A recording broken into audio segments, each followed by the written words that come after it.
Ciao a tutti cari iscritti e ben ritrovati per un nuovo appuntamento qui sul nostro secondo canale Selezione TV 2 o Yellow Skid.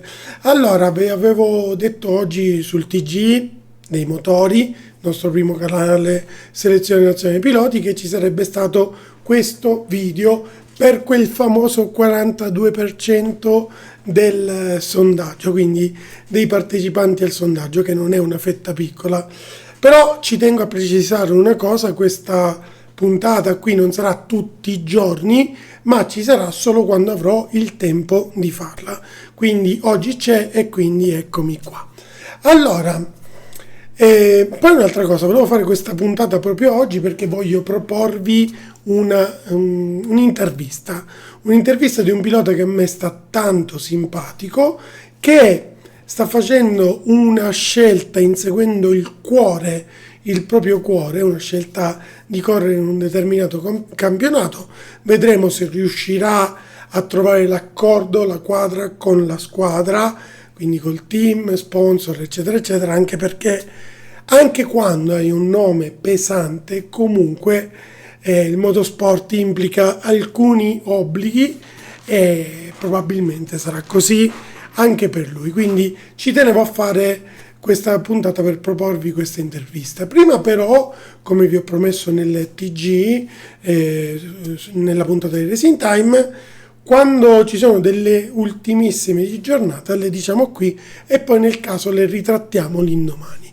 È una cosa che non ritratteremo domani, ma che voglio dire qui perché secondo me ha la sua importanza, anche se non è un acquisto. Avete già capito, mi sto riferendo a un team a caso, la Ferrari. Parliamo di acquisti, non stiamo parlando di Horner, lo aspettiamo tutti questo sviluppo di trattativa, perché ragazzi, possiamo dire tutto quello che vogliamo, però ripeto, quando c'è un certo movimento qualcosa di vero alla base c'è, e io vi posso garantire che immagino che questo qualcosa di vero ci sia. Però dobbiamo aspettare il 2026, dobbiamo aspettare la primissima parte, facciamo più o meno un terzo del 2026, staremo a vedere come si svilupperanno le cose. Però questo che vi sto per annunciare non è un acquisto importante in termini tecnici, però è un acquisto importante per tanti altri aspetti.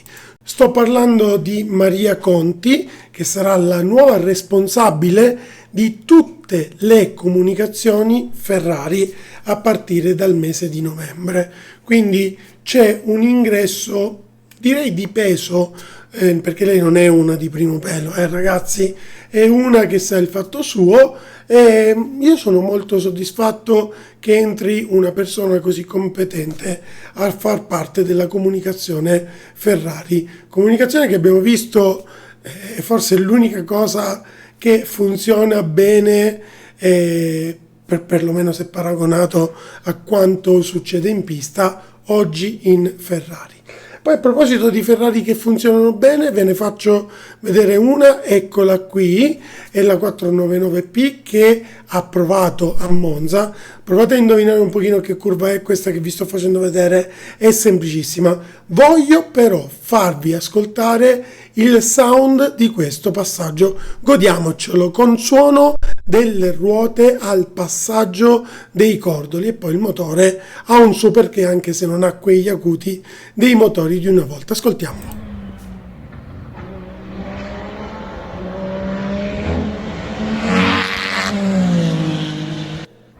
Dai, bello, mi piaceva farvelo sentire.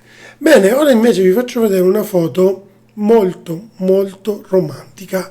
Questa, abbiamo parlato del test di Mick Schumacher, eccolo qua, a Indianapolis, e questo accostamento che ha fatto la IndyCar con il papà, che anche lui taglia il traguardo con i famosi mattoncini di Indianapolis, è qualcosa di molto molto romantico.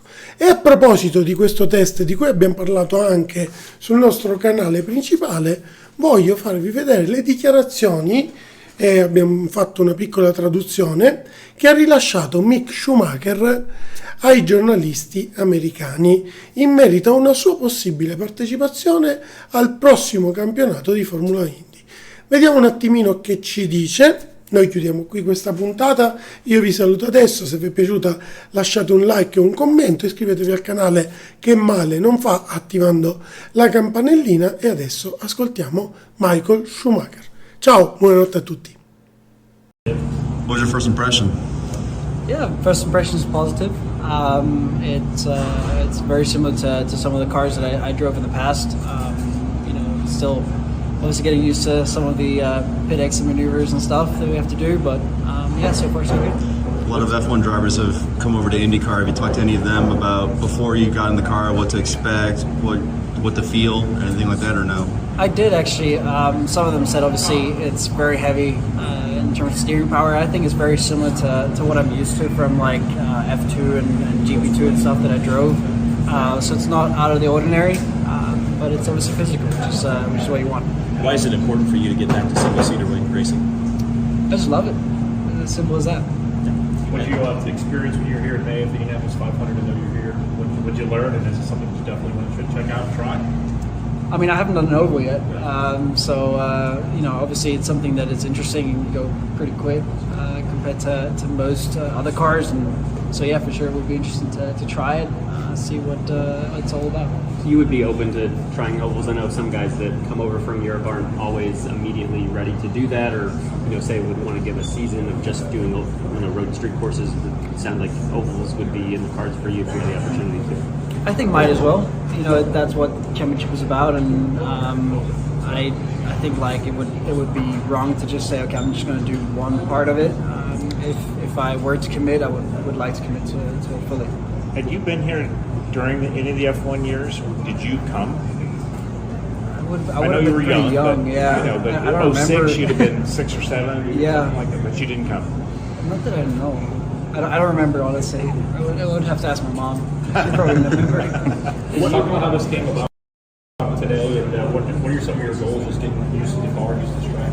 Yeah, so basically I was interested in doing a test in Indy for a while now, and I think I did see some of the guys that raced full-time at some of the F1 events across the past 2 years, and they always said how fun it was, so I just wanted to see what the car felt like, and so far so good, and the people are very great to work with, so I'm happy to be here and I'm happy to drive the car. If you do make a decision, like what is the process? What do you need to know to make a decision to come and race IndyCars if that's what you choose to do? If it's fun.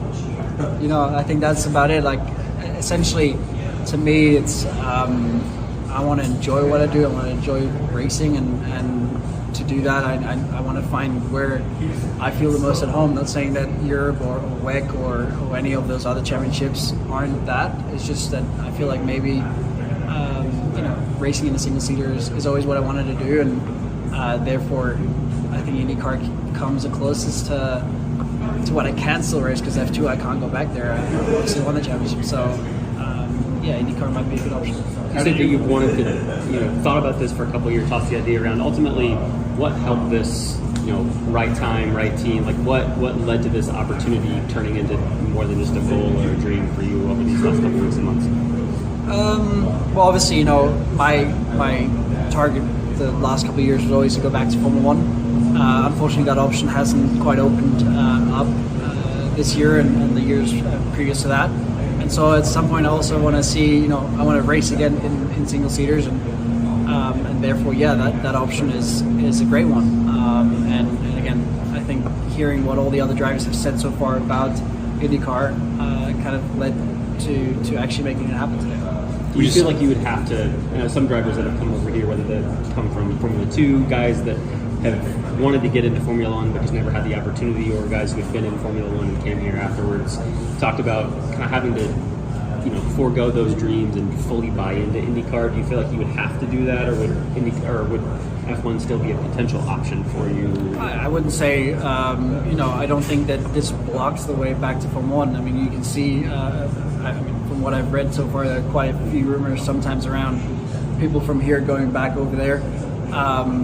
frankly, it's a great championship, 17 races. I'm still young, so I kind of do want to race as much as I can. And again, I think the people really live motorsport here, and I like that mentality of driver being the main part of the team and trying to drive that team forwards. And I so far already, I've spent a couple of days with the team, and it's been great to see what their direction has been and what inputs I can bring to them. We just saw Dirk Mueller walk in. Can you kind of talk about Dirk and his role in all this? Yeah, I mean, he obviously supports me in trying to find my way through motorsport, and obviously he's raced a lot in America, so he knows a lot of the guys here. Hence why I think it's also a good way of understanding the mentality of the people racing here and working here, which is also important to not change completely the culture. And he raced for Rahal, right? There was that kind of part of how this all came together. I mean, I think there were some movements around, and Rahal just became a team to have this opportunity with, and so yeah, it was a great choice. I'm very happy about it, and a great bunch of guys and girls, and I'm very much looking forward to this afternoon. Did you find any similarities with the cars so far in terms of your top class prototype racing experience? I've so far raced in quite a variety of different cars. So yeah, definitely there are similarities and differences, but all of which I've seen somewhere before, which helps to get into it and feel comfortable pretty quickly. Ultimately, is deciding or figuring out if this does become somewhere where you race in 2026. Is this a decision for you, decision for the team? What will happen, or what needs to go into the next couple of days and weeks to ultimately figure out if this would be a permanent home for you come 2026? I mean, frankly, I think it's a decision that lies with both sides, and I think obviously in this moment, I guess it's mostly on my end because I have to figure out if I want to do this or not. And yeah, I think that therefore we'll have a couple of days and weeks where we'll think about it and see what opportunities there are for the future. But so far so good. I've only done 4 runs, but they've been very fun. Thank you. Thank you.